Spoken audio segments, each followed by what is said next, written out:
Welcome to part 3 of your personal portfolio, customizing your homepage. You just created a page for each one of your classes. So now we're going to go to pages and get back to our homepage. We want to personalize this page for whenever people come to this site. They know exactly what they're looking at. So we are actually going to go to Insert, and we're going to insert a text box. You'll see here that a text box pops up. We're going to type a welcoming message. So welcome to John's portfolio. Obviously, your portfolio will have your name. So with this, we want it to be really big and pronounced. We're going to click on this menu and go to Title. So now it's changed it to something a lot bigger, cleaner, and just easier for people to read. So we're actually going to use this little blue dot here to make it smaller so we can fit a little explanation right here. We'll add another text box. If we hover over the text box, you'll get this directional cursor. That allows you to drag it up here. When you see the blue space, that lets you know that that's where it's going to go to. So now I've got this big, nice welcoming message and a place to actually explain what this site is about. On your paper, I've included a few samples of what you could say, but for John's site, he's going to say something like this.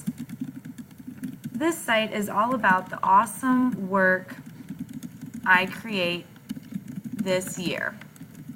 Enjoy. So now I've got a welcoming message and a little bit about what this is going to be about. Now I can create my avatar. So in a new window, we're going to go to avatarmaker.com. An avatar is a visual representation of you. This site is not necessarily the best site, but it's a great free site that allows us to create something personalized. This just has to represent you, so go with whatever works for you in terms of how you look or whatever. So for John, we're going to select one. When you get in, you'll notice that there is a range of different skin tones. You can even customize it a little bit more with this dot here that allows you to pick any color, but they do have some colors here for you. Then you'll notice that there are these tabs up here: face, eyes, hair, clothes, the backdrop. So you'll start to kind of click through and start to think about what works best for you. So then when you move to the mouth, you can have some different options there. You can even select more of the colors. As you click on different tabs, more colors will pop up, and you can kind of make things look, again, more like you. There's a lot of different options for the nose, for the ears, and so you can kind of play around and get something that works for you. Then we move to the eyes. They've got tons of different eye shapes, different things going on here. You can move to the iris. There are more cartoon-looking things. Down below the picture is where you'll always see colors. So that's where you can kind of match your eye color, find things. If you don't feel like that represents you, you can even come to this scale here and pick more things out.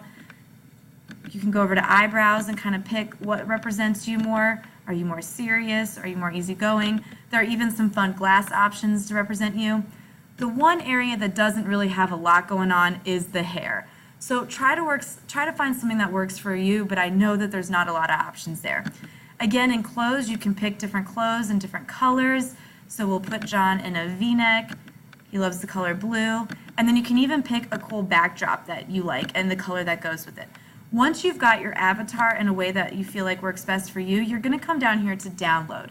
You're going to select the PNG 400 by 400. So down here you'll see your avatar pop up.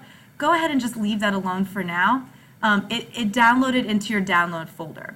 So in a new tab, you're going to need to go to your drive. In your drive, you'll select New, and then you'll actually go to File Upload. Then you'll look for the downloads on this screen over here where you downloaded it at. And you'll kind of scroll down. It's going to be labeled My Avatar, so I know it's going to be under the M's, and I see it right here. And I'm going to open that, and it's going to upload into my drive now. So once that's there, I can go back over to my site, and I can go to Insert an Image. Now I can come back to my Google Drive because that's where I put it. If I search My Avatar, which is what it's called, it should pop up, and there it is. And I can select it and put it right into my website. So that would be how we create our avatar and put it into our website. Now the next step is going to be to complete your Me pie chart. On your paper, I've given you a chart. You're going to need to write down 5 to 8 things from your life that you feel like are important to you. In the next column, you're going to decide what percentage of importance this is to you. Everything added up together should be 100. So in my example on the paper, there is a family, which is worth 21%. Now, once you've done that paper part, you're going to come back to your drive. You're going to go to New, and you're going to find Google Drawings. With Google Drawings, it's going to be really easy for us to open up a pie chart, customize it, and throw it right back into our website. So you'll see here you have a blank screen. You're going to go to Insert, Chart, and you're going to select Pie Chart. And you notice that a pie chart will pop up, but you can't change it here.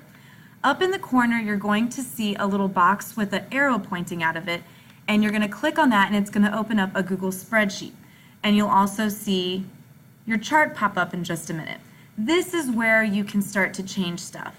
So over here, you'll put the things that are important to you. Family, and you'll make it worth 21%. You can actually just name this part My Life, and we will work on changing this part later on.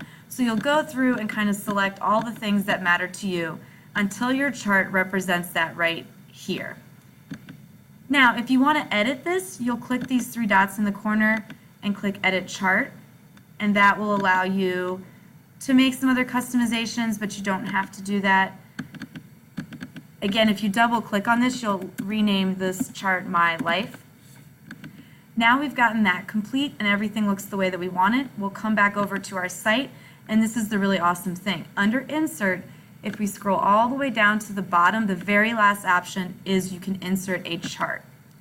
Now, because this was the last chart you made, it should be right here. So I will insert this item, and I will click on it, add it, and now it's here. Now, we don't like to have wasted space in our website and make people scroll all the way down to the bottom. So again, if we hover over our pie chart and get our directional arrow, we can actually drag it up right next to our avatar. So you can see here, John's got his welcoming, he's got his avatar, and he's got his pie chart all ready to go about him. And that would be the end of step 3, customizing your homepage.